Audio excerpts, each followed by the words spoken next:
क्योंकि मैंने जैसे ही यहाँ पे प्योली के फूल देखे तो मुझे इसकी कहानी याद आ गई, क्योंकि मुझे प्योली के फूल देख के ना अपने ब्लॉग में बताने जैसी लगी, तो मैंने आप लोगों को बता दी। अगर आप लोगों को मेरा ये ब्लॉग में ये वाली कहानी अच्छी लगे तो मुझे प्लीज़ कमेंट करके ज़रूर बताना। तो अभी मैं आप लोगों को बताऊंगी प्योली के फूल की कहानी। प्योली की कहानी सुनाते सुनाते क्या हो गया है, मेरा घास का डलिया भी हो चुका है। आज हम लोगों को क्या हो रहा है, तबीयत सही नहीं है, मेरी सासू जी की भी और मेरी भी। तो हमने क्या बना रखी है, रोटी और दाल बना रखी है दोपहर में। सबसे पहले आप सभी बड़ों को मेरा प्यार भरा पहलाग और छोटू को मेरा ढेर सारा प्यार। मैं दीपा माजिला आप सभी का स्वागत करती हूँ अपने यूट्यूब चैनल दीपा माजिला ब्लॉग में। आज मैं ब्लॉग की शुरुआत सुबह से कर रही हूँ, जो कि सुबह का अभी मेरा सारा घर का काम हो चुका है।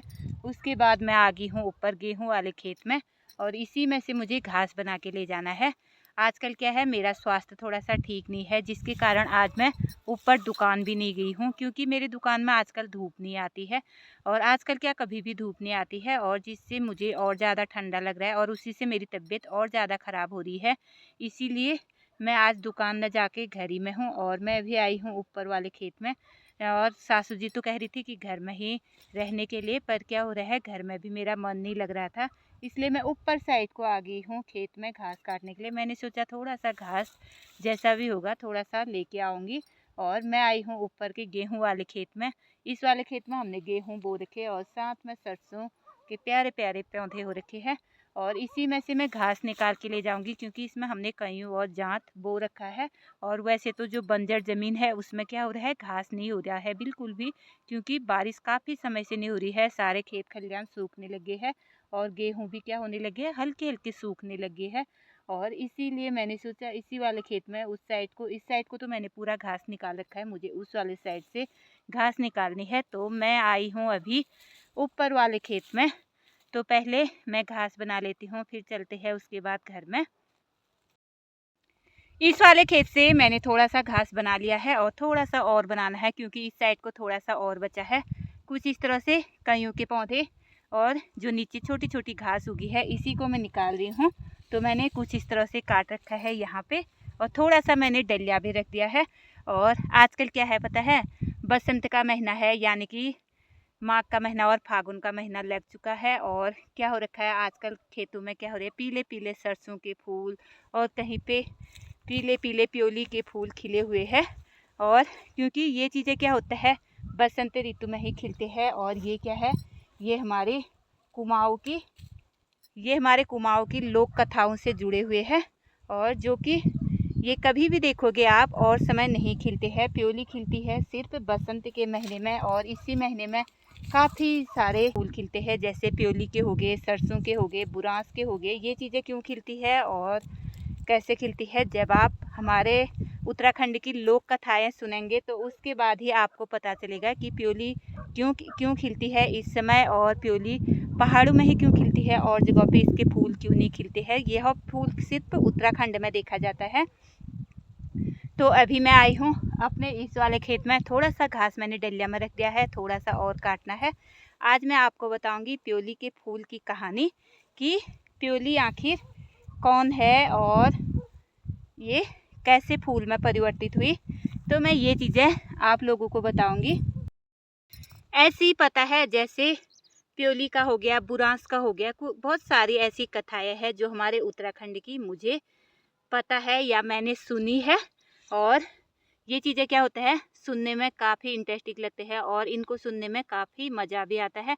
इसलिए मैं क्या करती थी, जब भी मुझे कोई भी ये कहानियाँ सुनाता था तो मैं काफ़ी मन से और ध्यान से सुनती थी, इसीलिए मुझे इनकी कहानियाँ याद है। और थोड़ा सा क्या पता मेरी कहानियों में थोड़ा सा आगे पीछे भी हो सकता है, पर फिर भी मैं आपको बताना चाहती हूँ ये कहानियाँ। और मुझे वैसे तो बुरांस की कहानी भी पता है, और प्योली की भी कहानी पता है, और चैतू की भी कहानी पता है। ऐसी मुझे काफ़ी सारी कहानियाँ पता है। आप लोग कहेंगे कि बकवास, तो ये बकवास नहीं है, ये चीज़ें पता है हमारे सिर्फ उत्तराखंड की लोक कथाएँ हैं। ये आपको कहीं भी देखने को नहीं मिलेंगी, और चाहे ये जो प्योली के फूल है और बुरांस के फूल है ये और कहीं भी नहीं खिलते हैं, सिर्फ हमारे उत्तराखंड में खिलते हैं। पता है हमारे उत्तराखंड में खिलने वाले फूलों की कुछ न कुछ कहानी होती है। अगर हम अपने उत्तराखंड की लोक कथाओं के कथाओं को सुनना शुरू करेंगे तो हमको इनके बारे में पता चलता है।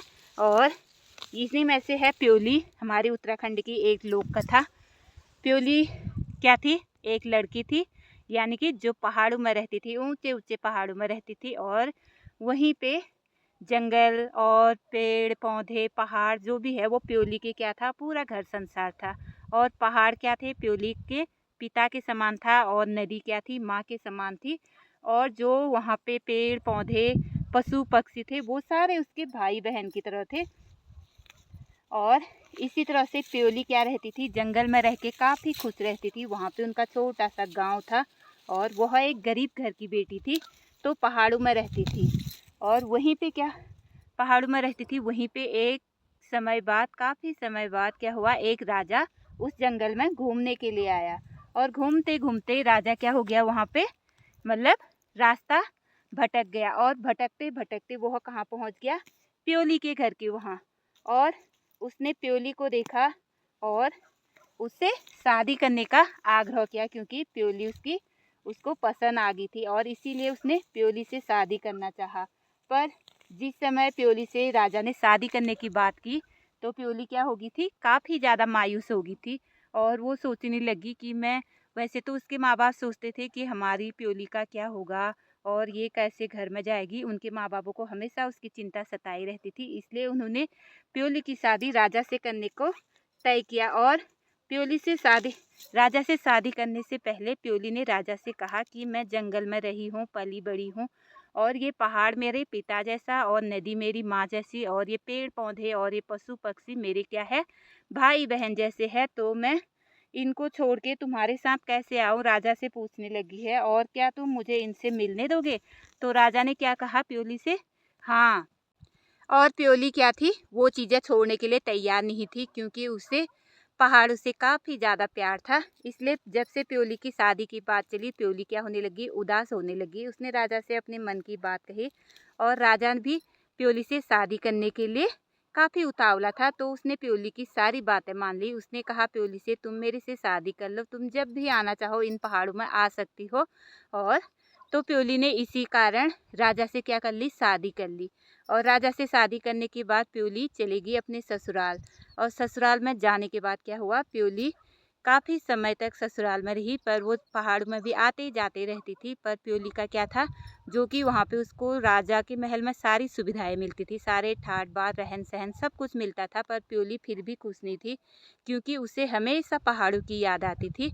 और प्योली धीरे धीरे क्या होने लगी थी, बीमार होने लगी थी।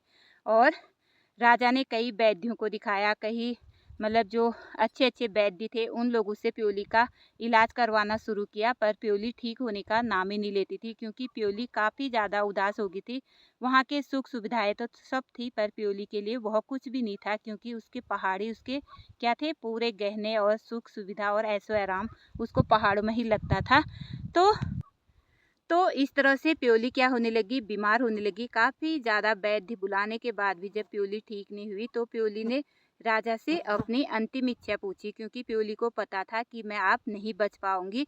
इसलिए प्योली ने राजा से क्या कहा, मेरी आप आखिरी इच्छा है कि, यानी कि मेरी मृत्यु जब भी होगी तो मुझे मेरे उसी पहाड़ में दफना देना जहाँ से तुम मुझे लेके आए थे। और राजा ने क्या किया, प्योली की वो आखिरी इच्छा पूरी की। और प्योली के मरने के बाद प्योली को उसी जगह पे क्या कर दिया, जहाँ पे उसका गांव था और जहाँ पे वो रहती थी, उसी पहाड़ों में उसे दफना दिया। और उसे दफनाने के बाद कुछ समय के बाद क्या हुआ, उसके ऊपर फूल खिलने लगी, जो कि पूरे पीले पीले ऐसे प्योली के फूल खिलने लगे। और सभी लोगों ने उसका नाम फिर प्योली रख दिया, इस फूल का नाम। तब से इसकी कहानी क्या है, प्योली, तब से इसको प्योली बोलते हैं, यानी कि ये प्योली का फूल तभी से प्रसिद्ध है। ये हमारे उत्तराखंड की लोक कथाएं हैं, इनको आप लोगों को सुनने चाहिए और देखने चाहिए। ये चीज़ें आज मैं आपको अपने ब्लॉग के माध्यम से बता रही हूँ, क्योंकि मैंने जैसे ही यहाँ पे प्योली के फूल देखे तो मुझे इसकी कहानी याद आ गई। क्योंकि मैंने छोटी थी जब मैं बचपन में, तब मैं इन चीज़ों की कहानियाँ काफ़ी सुना करती थी और किताबों में भी पढ़ा करती थी। और मेरे पापा या मेरे अम्मा लोग जो भी है, मुझे ऐसे ही जैसे बुरांस की कहानी है, प्योली की कहानी है, घुघुती की कहानी है, ये चीज़ें सुनाते थे, तो तब मैं सुनती थी। अभी मुझे प्योली के फूल देख के ना अपने ब्लॉग में बताने जैसी लगी, तो मैंने आप लोगों को बता दी। अगर आप लोगों को मेरा ये ब्लॉग में ये वाली कहानी अच्छी लगे तो मुझे प्लीज़ कमेंट करके ज़रूर बताना। तो फिलहाल अभी तो मैं आई हूँ खेत में घास काटने के लिए, और प्योली का फूल देख के मुझे प्योली की कहानी बताने का मन करने लग गया, तो मैंने प्योली की कहानी बता दी। और अभी मैंने यहाँ पे इतना सारा घास बना लिया है। पता है उत्तराखंड के काफ़ी सारे ऐसे फूल हैं जो बसंत ऋतु में खिलते हैं, और इन फूलों की अपनी अपनी कहानी है। अगर आप कभी इनको सुनना चाहो तो सुन सकते हो, और जो कि काफ़ी दिलचस्प होते हैं। तो फिलहाल अभी मेरा घास का डलिया हो चुका है। अब मैं चलती हूँ घर के लिए, क्योंकि मैंने काम करते करते, वीडियो बनाते बनाते और प्योली की कहानी सुनाते सुनाते क्या हो गया है, मेरा घास का डलिया भी हो चुका है। अभी मैं जाने लगी हूँ घर के लिए, और मेरी सासू जी गई थी उस साइड को कूड़ा फेंकने के लिए। अब वो भी आ गए होंगे घर में। अब हम भी चलते हैं। बारिश न होने के कारण खेतों में गेहूँ कुछ इस तरह से सूख गए हैं।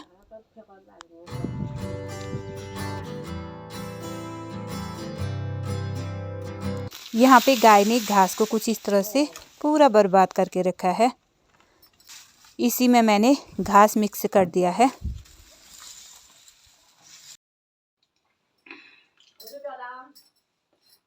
एडी बेलान ठीक दीदी दीजिए रचने दीदी फोन जब उन्होंने काट दो शायद।